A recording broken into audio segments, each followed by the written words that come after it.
నేను doctor DVL Narayanarao, senior surgical gastroenterologist. సందేహాలకు సమాధానాలకు స్వాగతం. ఈ యొక్క ఒబేసిటీ సర్జరీతో పాటు గాల్ బ్లాడర్కు తీసేయడం అవసరమా?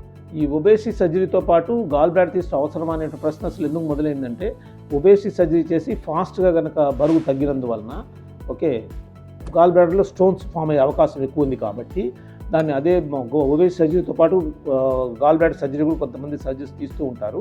కానీ మేమైతే మా యొక్క ప్రోటోకాల్ ప్రకారం మేము తీయము.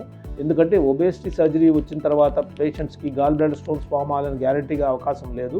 ప్లస్ టెంపరీగా కొన్ని మందులు వాడినందుకు దాన్ని ప్రివెంట్ చేయొచ్చు కాబట్టి గాల్ బ్లాడర్ తీయం, ఒకటి number 1. Number 2, gall bladder operation అనేటువంటిది అది ఇన్ఫెక్టివ్ ఆపరేషన్ కింద తీసుకోవాల్సి వస్తుంది. ఎందుకంటే ఆపరేషన్ టైంలో బైల్ స్పిల్ అయిందంటే కడుపు లోపల ఇన్ఫెక్షన్ వచ్చే అవకాశం ఉంది కాబట్టి ఆ ఇన్ఫెక్టివ్ ఆపరేషన్ అనేటువంటిది ఈ ఆపరేషన్తో కంబైన్ చేసినందుకు ఒక్కోసారి ప్రాబ్లం ఉంటుంది. ఒబేసిటీ సర్జరీ తర్వాత లోపల ఇన్ఫెక్షన్ రాకుండా ఉండడానికి మేము చాలా జాగ్రత్తలు తీసుకుంటాము. కాబట్టి దానివల్ల కూడా దానికి కంపల్సరీ కాదు. మా ప్రోటోకాల్ అయితే మేమైతే దాంతోపాటు గాల్ బ్లాడర్ ఆపరేషన్ దాంతోపాటు కంబైన్ చేయం.